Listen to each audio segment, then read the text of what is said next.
இருவேறு இதிகாசங்கள் மிகப்பெரிய அளவுல பேசப்பட்டாலும் அந்த குறுகிய நிலைதான் அதனுடைய ஆரம்ப கட்டம்.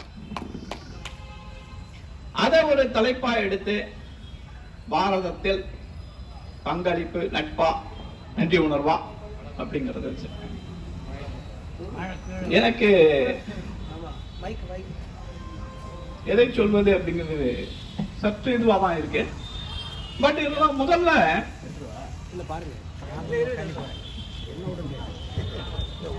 கர்ணன்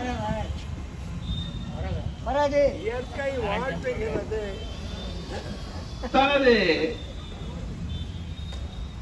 வல்லமையை வெளிப்படுத்தக்கூடிய ஒரு தருணம். அதற்கு அவனுடைய குலத்தை இழிவாக சொல்லி அதற்கு தகுதியற்றவன் என்று கிருபாச்சாரியார் பீஷ்மாச்சாரியார் போன்ற ஆச்சாரிய பெருமக்களாயும் வருகிறார். அர்ஜுனனுக்கு நிகரானவன் கர்ணன், ஏன் அர்ஜுனனுக்கு மேலானவன் கர்ணன். இது அவர்களுக்கே தெரியும். அதை ஒப்புக்கொள்ள மனமில்லாமலும் அதை மறுக்க இயலாத சூழ்நிலையிலும் அவனை குலத்தை தாழ்த்தி அவனை பழிக்கிறார். இந்த பழிச்சொல் அவருக்கு குறித்தானது தான். ஏன்னா அவங்க தாயார் செய்த இழிச்செயல் சொன்னாங்க. சூரியனை வேண்டாங்க வரம் கேட்டாங்க வந்து பிறந்து கிடையாது, இழிச்செயல் அதான் உண்மை. அந்த இழிச்செயல் தான் கர்ணனுக்கு மாறாத பழிச்சொல்லாக இருக்கிறது. பீஷ்மாச்சாரியார் பேசினாரா, துரோணாச்சாரியார் பேசுறதுக்கு வாய்ப்பு கொடுத்தது யார்?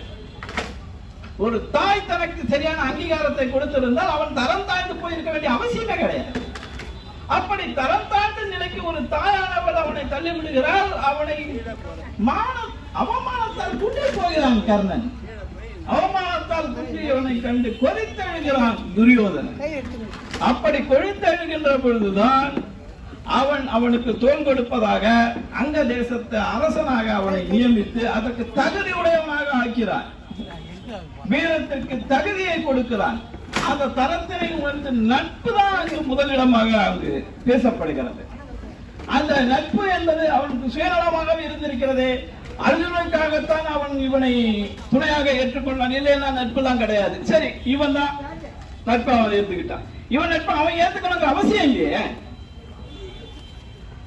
கர்ணன் எத்தனையோ இடங்கள் அவமானப்படுகின்ற பொழுது இந்த அவமானத்துக்கு பரிகாரமாக தன்னை தூக்கி நிறுத்துகிறான். அப்பொழுது தன் மானத்தை இழந்தவனுக்கு ஒரு உதவி கரம் நிற்கிறான் துரியோதனன்.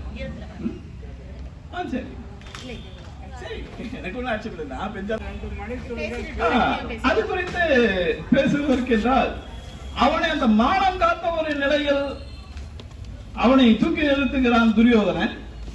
அந்த இடத்தில் தான் அவனுடைய நட்பானது பேசப்படுகிறது. துரியோதனனுக்கு இதில் என்ன ஆதாயம் இருக்கலாம், ஆனா கர்ணனுக்கு என்ன கிடைத்தது? தன்மானம் மீட்கப்பட்டு எடுத்தது. கடைசியாக சொல்கிறான், என் உயிர் இருக்கும் வரை அது உனக்காக மட்டுமே என்று சொல்கிறார். இதே இடத்தில் இவர்கள் சொன்னார்கள், அது துரியோதனனுக்கு தான் நட்பு, இவங்களுக்கு கிடையாது அப்படின்னு. கிடையாது. 2 வரங்களை கேட்டு தாயானவள் குந்தி அவனிடம் வருகிறார். இவன் மறுப்பான் என்பது அவங்களுக்கு நன்றாகவே தெரியும். ஆனால் 2 வரத்தை அவர்கள் கேட்டது போல் கொடுத்து விட்டு இவன் 2 வரங்களை தாயை கேட்கிறார்.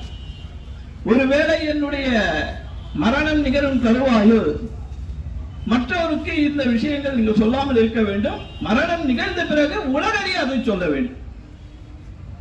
அப்படி சொல்லுகின்ற பொழுது நான் என்னுடைய குலம் தாழ்ந்த இந்த நிலையிலிருந்து நான் மீட்சி பெறுவேன் என்று சொல்லி வரம் கேட்கிறார்.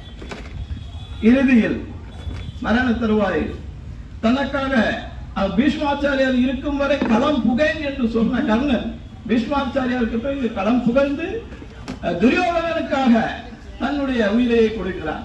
அவன் இறந்து கிடக்கின்ற அந்த கடைசி தருவாயில் குந்தி அவனை மடியில் அமர்த்தி கொண்டு மகனே என்று அறிகிறார். அப்பொழுது ஐவரும் அங்கு கேட்கிறார்கள், என்ன நடந்தது, எல்லா உண்மைகளையும் தெரிந்து கொண்டு நாம் மன்னனை இழந்து விட்டோமா, சகோதரத்துக்கு தூய்மை செய்து விட்டோமா என்று தாயை பழிக்கிறார்கள். அந்த இடத்தில் துரியோதனன் நிற்கிறான். எல்லா விஷயங்களும் கர்ணனுக்கு தெரிந்தும் பகை என்று அறிந்தும் நம்மோடு இருந்தானே, இதல்லவா நட்பு. உறவுகள் எல்லாம் அவனை அழைத்தது. உரிமையான தாய் உன் குலத்திற்கு இழுக்க நேர்காது என்னோடு வந்துவிடு என்று அழைத்த போதும் மறுத்துவிட்டு அந்த மறுத்த விஷயங்களையும் மறைத்துவிட்டு கடைசியாக அந்த பகை என்று தெரிந்தும் துரியோதனனுக்காகவே உயிரை கொடுத்தானே, அதுதான் நட்பு. அதுதான் நட்பு. அந்த நட்பில் உயர்ந்த இடத்தில் கர்ணன் நிற்கிறான். அவனை விட ஒரு குறைந்த உயர்ந்த இடத்தில் துரியோதனன் நிற்கிறான். துரியோதனன் நல்லவனோ கெட்டவனோ, இந்த நட்பு என்ற இலக்கணத்துக்கு ஒரு இதை வகுத்து கொடுத்தவனே அவன் தான். இந்த இருவருடைய நட்பும் அன்றும் இருக்கும், இன்றும் இருக்கும், என்றும் இருக்கும் என்று சொல்லி நன்றி பாராட்டுகிறேன். மிக நன்றி. வணக்கம். தீர்ப்பு ஒத்தி வைக்கப்படுகிறது.